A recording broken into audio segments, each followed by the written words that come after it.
the one main challenge that us adults have that kids, where's she gone? She's there as well. That they don't have, the main challenge is that we have the ability to think lots. They can think too, but they're not, what's the right phrase that I'm looking for? They're not governed, they're not controlled by their thoughts, by their mind. They're governed by what's going on in here, heart, intuition, spirit, source, God, you could even call it. That's what they're governed by. Everything that's going on in here, they're very present in the moment and by going on with what's going on in here. Aren't you, babe? But us adults, for some reason, we take the elevator from here. Elevator, like I'm American. We take the lift from here and we go up into here a lot of the time. And we battle with this. I definitely have. Most of my adult life, we battle with everything that goes on in here. And what goes on in here is survival mechanisms. It's designed to help us survive, not thrive. There's a massive difference between thriving and surviving. Here helps us survive. It's the ego, it's the thoughts, it's the, am I going to die or am I going to survive with this next action that I take, with this next decision that I make, with these next words that I say, this next place that I go to, this thing that I do or don't do, am I going to survive? Whereas when we drop down into here, down into the heart, down into the soul, down into the spirit, and be guided by here, that's our expansion. That's our thriving. Kids, they don't even concern themselves with thriving. With surviving. Or they don't even concern themselves with anything. They're just totally present in the moment and just allowing this to come through, allowing spirit and life to move through them. And whenever they're asked to do something and adults say, no, don't, because it's too dangerous or you might hurt yourself, it almost like, it doesn't crush their soul, but it's like, oh. And obviously, as parents, we do have a bit of a duty of care for our kids to, in a way, keep them safe. But again, you could argue that fact. Definitely could argue that point, to say that actually our role and responsibility as parents is to allow our kids to experience everything that they feel like they should be experiencing. They've got their own internal compass, as Wayne Dyer once said. Kids have got their own internal compass. But the cool thing is as adults, so have we. We've got our own internal compass too. But the problem is we switch off from this internal compass that's allowing us, or not even allowing us, that's guiding us into thriving as the highest and best versions of ourselves.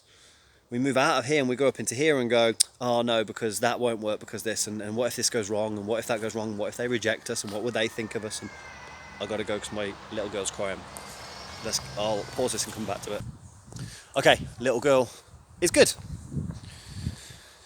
So, like I said, what was I saying? About moving out of head and down into heart. Because heart, for some reason, I don't know why, I have an inkling, but it just knows. Heart knows, intuition knows, spirit knows.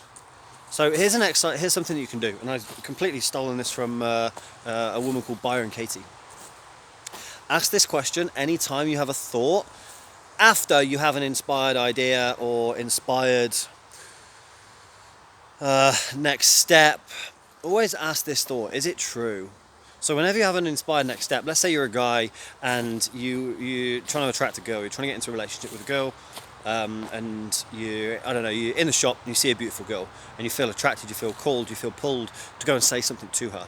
And then you go, yeah, but what if she rejects me, or I don't know what to say?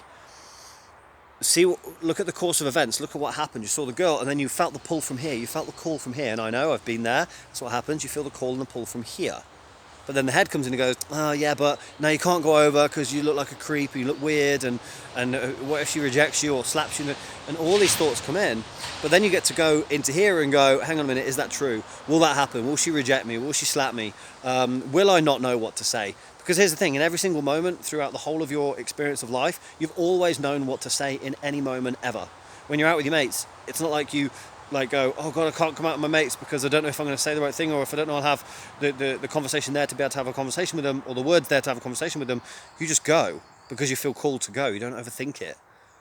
Or you might have the inspiration to start a business or to reach out to a potential client and customer, but then your head goes, oh no, we can't do that because we're not on their level, or we haven't got the experience and the knowledge, blah blah blah blah blah. But you felt the pull, you felt the call in here. Just like I do every day with these videos, I feel the pull, the call to create a video every single day. Now I could go into my head and go, oh yeah, but what am I going to say at minute 2, minute 4, minute 6? Am I going to have the content to even create a video? Am I going to have the lighting right? Am I going to have the environment right? Are my kids going to not hurt themselves wherever they've gone while I'm halfway through a video? I could like procrastinate and stay in here, but then I don't expand, then I don't thrive, then I stay in just about surviving, and I'm not here to just about survive. So use me as an example of when you feel the call in here and you go and do something, good stuff happens and you end up thriving rather than just surviving. So again, what you can do is use that question from Byron Katie, is it true? So whenever you have the inspired idea, the calling, the pull to do something, maybe even investing in a coach. There's somebody watching this right now that's like, I need a coach, I need to invest in a coach. And you feel called, you feel pulled to reach out, matt@coachmattsmith.com if you feel called and pulled to reach out to me. But then your head goes, oh yeah, but I don't know how much it is, I don't know what it's going to cost me, I don't know if I've got the time, and blah blah blah blah blah blah blah blah blah blah blah blah blah. What's Matt going to get me to do? And I don't know if he's the right coach. I don't know if I can work with him. I don't know. Blah blah blah blah blah blah blah. What happens if he gets me to leave my current relationship? What happens if he gets me to quit my job? What happens if he gets me to join a gym? What happens if he gets me to go and chat up that girl in the high street? All these thoughts when all you were doing is being called and you were shown the next step, but then you got up into your head. Best way to go through life. Drop down out of your head into your heart. Come from here. I did a video on that, I think yesterday or the day before. But anyway, drop down out of your head. Come from your heart. Good vibes only, as you can see.